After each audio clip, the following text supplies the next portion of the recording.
I heard when I unlocked the apartment was something hitting the kitchen floor. I'm fine, Daphne called immediately. I had not asked. I stepped inside, took off my damp jacket, and smelled something burned before I even closed the door. I had spent most of Wednesday correcting estimates for a hotel renovation because one contractor had used the wrong room measurements across 3 floors. By 6:30, I was ready for silence, food, and maybe 10 minutes without anyone asking me to make the same work cheaper.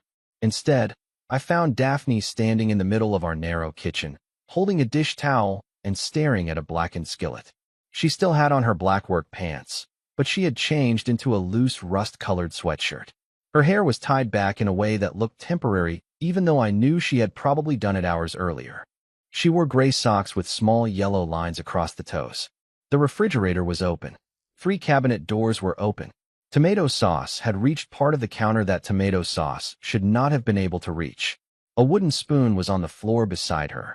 What happened? I asked. Walt distracted me. I looked toward the pothose plant on the windowsill. How? One of his leaves looked concerned.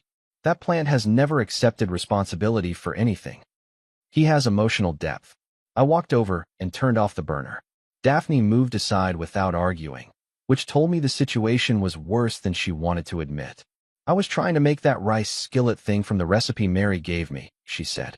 It looked easy when she explained it. Did Mary mention using every cabinet at the same time?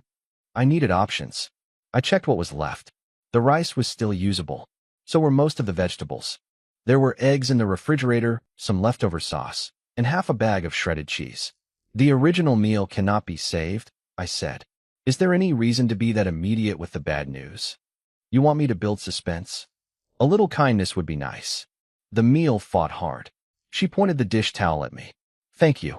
I changed out of my work shoes, washed my hands, and started over. I was not a great cook. I just knew how to look at what we had and make something that counted as dinner. Daphne cleaned the counter by moving the tomato sauce from one section to another. While I worked, she told me about a catering client who had changed the menu 3 times in one afternoon. First, the client wanted sandwiches, then a pasta station, then something she called more interactive.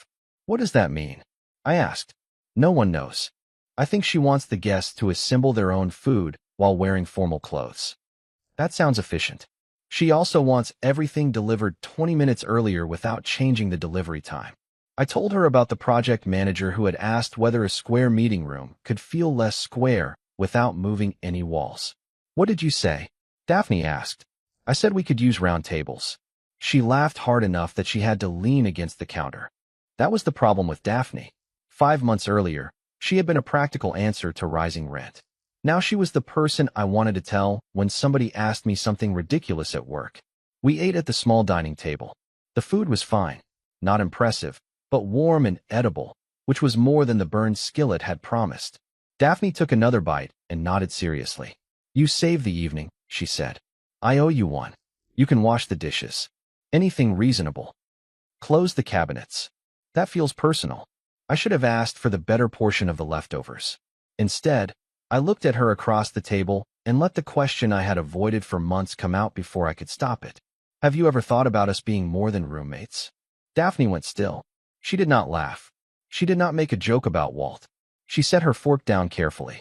Why are you asking me now? I looked at the table because it was easier than looking at her. I've thought about it for a while. How long is a while? A few months. Her eyebrows lifted. Read. I know. No, I don't think you do. I finally looked at her. I look forward to coming home because you're here. You're usually the first person I want to tell about my day. I know your coffee order. I know you leave every cabinet open when you're distracted. I know you move Walt twice a week because you think he has lighting preferences. He does. And when you're gone, the apartment feels different. Her expression changed, but I could not tell whether that helped me. I didn't say anything because this place was easy, I continued. Not the building. The elevator makes noises that should probably be reported. I mean living here with you. I didn't want to ruin that. Daphne looked down at her hands. That's not something I can answer immediately. I understand. Do you? Probably not, but I'm trying. I apologized for using her promise of a favor as an opening. She said she was not angry, but she also said she would not pretend I had never asked. Then she went to her room. I cleaned the kitchen alone. I washed the skillet, picked up the spoon, and closed every cabinet door. The apartment had never looked more organized. It had also never felt less stable. The next morning, I tried to leave early. Daphne was already in the kitchen wearing loose pants, a cream sweater, and house slippers. 2 coffees waited on the counter. Mine was in the gray mug. "Quietly escaping is going to make this worse," she said. I wasn't escaping. "You have your work bag on before 7. Preparedness. Sit down, read." I sat. She pushed the mug toward me. "I've thought about it too," she said. For 1 second, everything in me relaxed. Then she added, "That doesn't mean we should do it." She explained it plainly. We shared a lease. Neither of us could easily afford the apartment alone. If we tried dating and it went badly, it would affect breakfast, laundry, evenings, bills, and every ordinary part of our lives. One of us might have to move. "With you, it wouldn't be one simple date," she said. "We're already connected in too many ways." "So what do we do?" "I don't know." That became our answer for the next 2 weeks. We still made coffee, but our hands pulled back too quickly when they touched. Daphne sat farther away on the couch. The blanket we normally shared stayed folded between us like a rule neither of us had announced. We became strangely polite. "Are you planning to use the washer tonight? Would 8:30 be inconvenient? I can adjust." We sounded like co-workers managing conference room access. Daphne stopped taking food from my plate. I closed cabinet doors without making comments. We started announcing when we would be home late, even though neither of us had done that before. One evening, she fell asleep beside me on the couch. Her head drifted close to my shoulder. When she woke, she moved away so quickly that she nearly dropped her phone. "Sorry," she said. "You didn't do anything." But the apologies stayed in the room after she left. A few nights later, we were eating quietly when her phone lit up beside her plate. She glanced at the screen and smiled before turning it face down. It was a small smile. Private. The kind she was trying not to show. A minute later, another message arrived. She picked up the phone and carried it into the hallway. I sat alone at the table, looking at the closed cabinet doors, and understood something I should have understood earlier. Waiting was not protecting what we had. Waiting was already changing it. The messages kept coming. Not constantly. Just often enough that I started noticing patterns I had no right to track. Daphne would look at her phone while making coffee and smile before remembering I was in the room. Some evenings, she changed clothes after work instead of putting on her usual sweatshirt. Twice, she left the apartment saying she was meeting someone from the catering company, then came home after 10 with cold cheeks and a careful expression. I told myself it could be anyone. A coworker, a friend, a client who wanted to discuss napkin colors for 3 hours. I did not ask because asking would make me look jealous, and looking jealous would require admitting that our 2-week period of caution had accomplished nothing. Then, on a Thursday evening, she came home wearing a dark green sweater I had not seen before. I was rinsing plates in the kitchen. She placed her bag on a chair and began removing her earrings. "How was your night?" I asked. "Good." One word. Too quick. I kept the water running. "Everything okay?" "Yes." "Daphne." She stopped beside the table. "What? You've been somewhere else lately."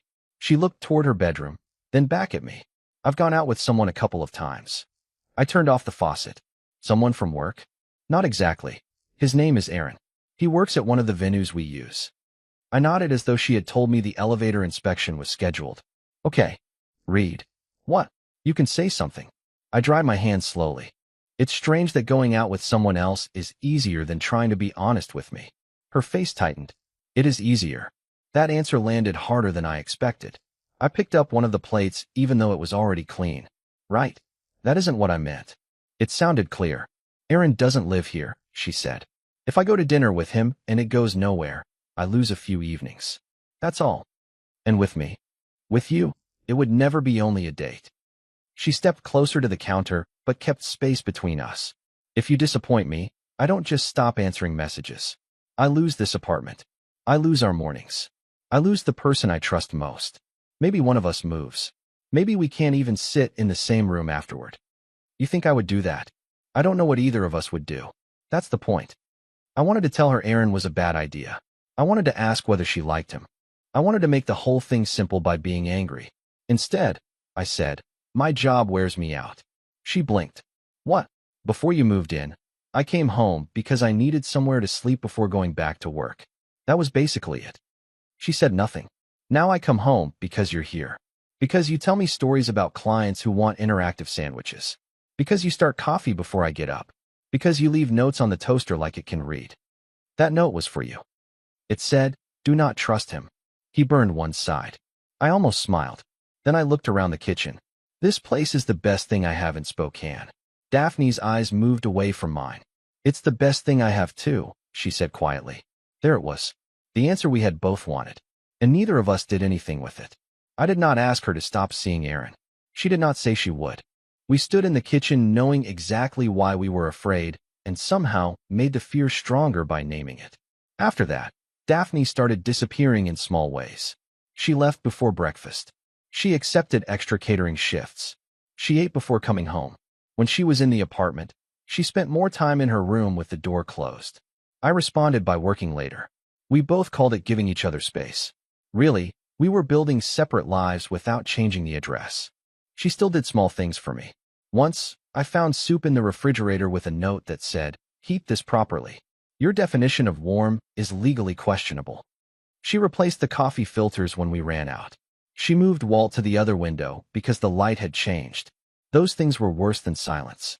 They felt like pieces of the life we had before, left behind by someone who was already preparing to go. On a Sunday afternoon, Daphne asked me to sit with her at the dining table. She had both hands wrapped around a mug, but there was no coffee in it. "I found an apartment," she said. For a second, I thought I had misunderstood. "What?"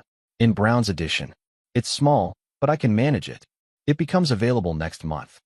"You've been looking?" "For a few weeks." I leaned back in my chair. A few weeks. I couldn't keep living inside this. Inside what? This almost. She spoke calmly, which made it harder. "I used to like coming home. Now every time I open that door, I wonder whether you're going to say something. Then you don't. Then I don't. We eat dinner and act careful, and the whole apartment feels like it's waiting." "You think moving fixes that?"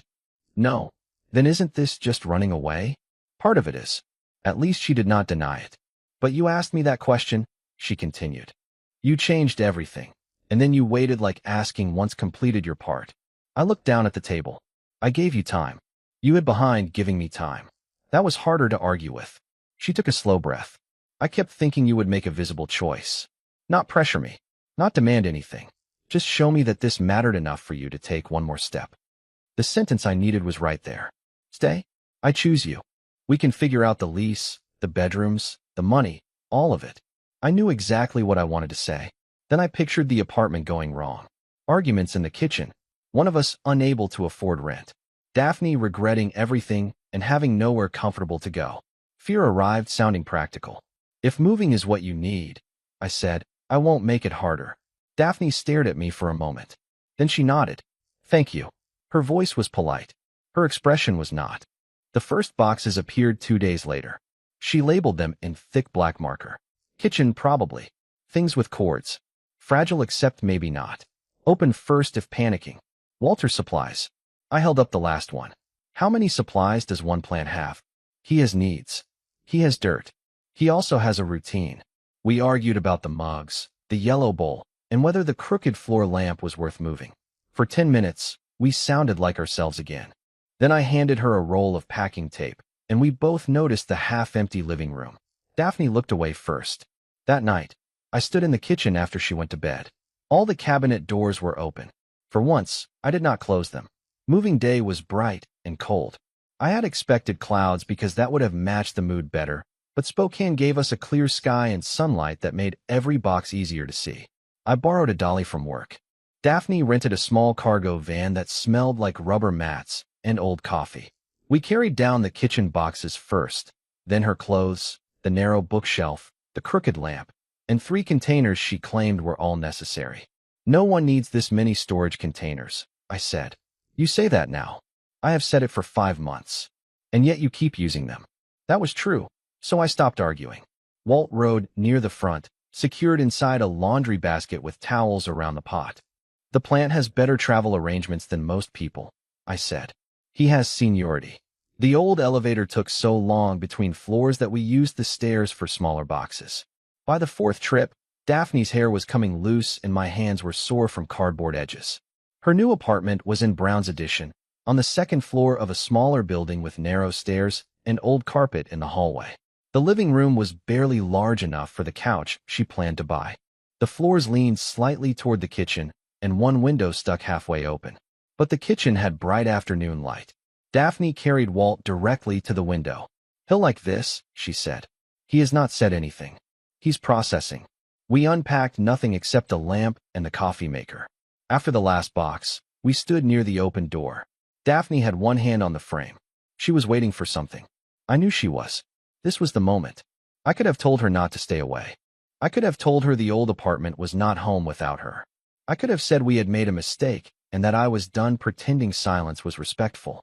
Instead, I looked past her at the boxes she had already moved, the new lease she had signed, and the room she was trying to make hers. Speaking felt selfish.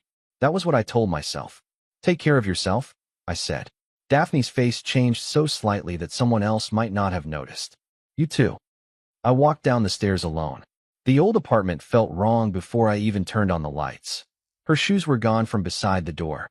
The crooked lamp was gone from the living room. Half the mugs were missing. Walt was no longer on the windowsill. The cabinet doors stayed closed. The kitchen stayed clean. The next morning, there was no coffee waiting for me. I stood in front of the machine longer than necessary, holding the empty filter basket. That was when I understood I had not lost a convenient roommate. I had lost the person who made the apartment feel like a place worth returning to. I handled that realization the way I handled most things. I worked more. I stayed late to finish estimates nobody needed until morning. I answered messages after midnight. I accepted extra revisions and ate whatever I could find near the office. When I finally went home, I was too tired to think. That worked for almost 3 weeks. Then, after a late meeting, I walked toward the river instead of taking my usual route. There was a small restaurant near the corner with warm lights and large front windows. I saw Daphne before I understood I was looking for her. She sat across from a man I assumed was Aaron. She wore a dark sweater and simple earrings. He leaned forward when she spoke. He looked polite, normal, the kind of person who probably said what he meant the first time. Daphne smiled at something he said. I knew that smile. It was the one she used with nervous clients who were not being unreasonable enough to dislike. I kept walking. I had no right to enter. No right to interrupt dinner or make a scene outside a restaurant window. I was nearly past the next building when I heard my name. Reed. I turned. Daphne was walking quickly toward me, pulling on her coat. She caught up beneath the awning of a closed bakery. I wasn't watching you, I said. I just passed the window. I know. You left your date. It was already ending. I nodded, though I had no idea what to say next. She looked tired. Not physically, just tired in the way I had been pretending not to notice for months. Aaron said I seem emotionally absent, she said. I looked toward the restaurant. He seems nice. He is. That makes this worse, doesn't it? Yes. For a few seconds, neither of us spoke. Then Daphne said, I'm not okay. It was the most honest sentence either of us had said in weeks. We walked toward the river and found an empty bench. The air was cold enough that I could see our breath. Daphne kept her hands inside her coat sleeves. I tried to make the adult choice, she said. I moved out. I gave us distance. I tried dating someone uncomplicated. How did that go? You saw the ending. I looked down at the sidewalk. Aaron did nothing wrong. I just kept waiting for him to feel familiar. He never did. She rubbed one sleeve between her fingers. Part of moving was necessary. I couldn't stay in that apartment waiting for you to decide whether you wanted me. But I moved out and kept waiting anyway. I did decide. No, you felt something privately. I chose you. If I couldn't see it, you hadn't chosen me yet. I wanted to defend myself, but she was right. I had believed staying quiet protected our home. I had believed asking one question counted as enough courage. I had believed a perfect moment would appear and remove every risk. Instead, Daphne had carried all the uncertainty while I stood nearby calling it patience. I thought silence gave you space, I said. It gave me nothing. She looked at me then. I couldn't keep making coffee for a man who might never actually choose me. I'm sorry. I know. I even miss Walt. That surprised a laugh out of her. He lost the best window. He probably blames me. He blames everyone. The laugh disappeared, but the tension changed. Daphne moved her hand onto the bench between us. I want to stop being afraid of the answer, she said. I looked at her hand, then at her. What is the answer? She placed her hand over mine. You. This time, I did not hesitate.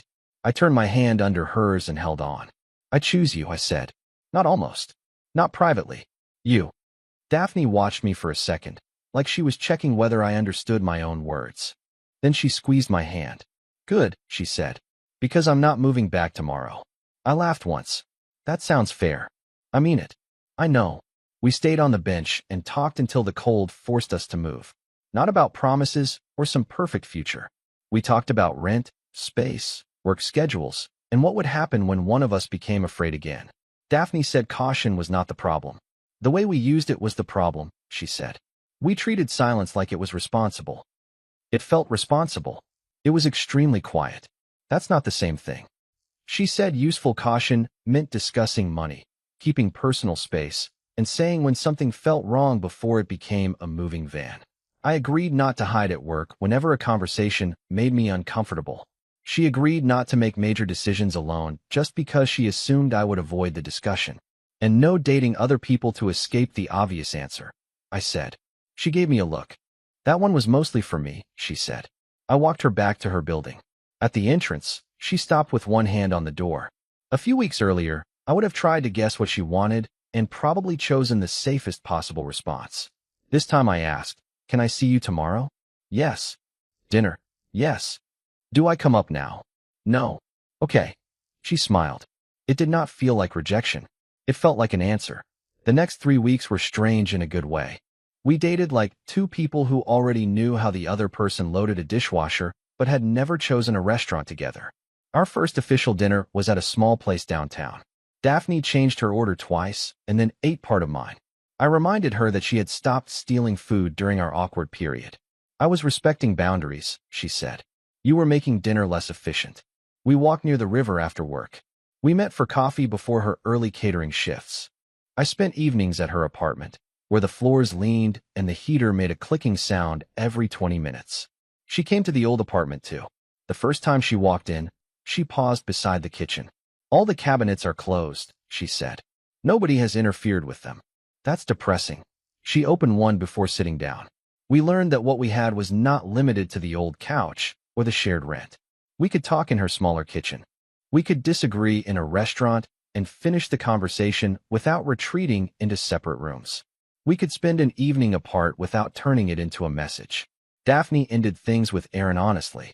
She told me only that she had explained she was emotionally committed somewhere else and that he accepted it. I did not ask for more details. Aaron had not caused our problem, and he did not need to become part of the solution. I also changed how I handled work. When a bid deadline kept me late, I told Daphne before 7 instead of disappearing into spreadsheets until 10. When my manager sent revisions after dinner, I stopped answering every message immediately. One night, my phone lit up while Daphne and I were making grilled cheese at her apartment. She looked at the screen. Work? Yes. Emergency. A project manager wants to know whether cheaper flooring can look more expensive. Can it? Not by tonight. I turned the phone face down. Daphne stared at it. That may be the most romantic thing you've ever done. I held your hand by the river. This had a budget attached. Near the end of the 3rd week, Daphne called me during lunch. My landlord has someone who wants this apartment, she said. He offered to release me early. I sat back in my office chair. Do you want to leave? I want us to discuss it before I decide. That mattered more than she probably knew. We met that evening at the old apartment and sat at the dining table where she had once told me she was moving out. This conversation was different. We went through the rent. We talked about groceries, guests, quiet time, and what would happen if we argued. We agreed to keep separate bedrooms for the moment. Mine would stay mine. Hers would also serve as a shared office when she was comfortable with it. No silent treatment, Daphne said. No apartment searching without a conversation. No working until midnight to avoid me. No saying fine when something clearly fell in the kitchen. That rule is unreasonable. We wrote everything down anyway. A week later, the boxes returned. Kitchen probably came back first. Things with cords still contained 2 items without cords. The crooked lamp returned to the living room. The colorful mugs went back into the cabinet. Walt rode in the passenger area again, secured like an important official. When we carried him inside, Daphne placed him in the large window. He remembers this, she said. He's a plant. He has history. Moving her back did not feel like reversing the first move. She was not returning because the new apartment had failed. She was choosing this one again, and I was choosing the arrangement openly with her. That night, we ate takeout on the couch because most of the kitchen supplies were still boxed.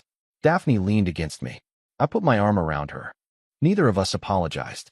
The next morning, I woke to the smell of coffee. Daphne stood at the kitchen counter in loose lounge pants, a faded sweatshirt, and blue slippers. 3 cabinet doors were open. Walt sat in the bright window. The gray mug waited beside the coffee maker. Daphne looked toward the plant. Walt looks happier. I looked at him, then at her, the coffee, the open cabinets, and the apartment that felt occupied again. So do I. She handed me the gray mug. Our fingers touched. This time, neither of us pulled away. The apartment had not become a home because Daphne returned to the old arrangement. It became a home because we finally chose the life inside it where the other person could see.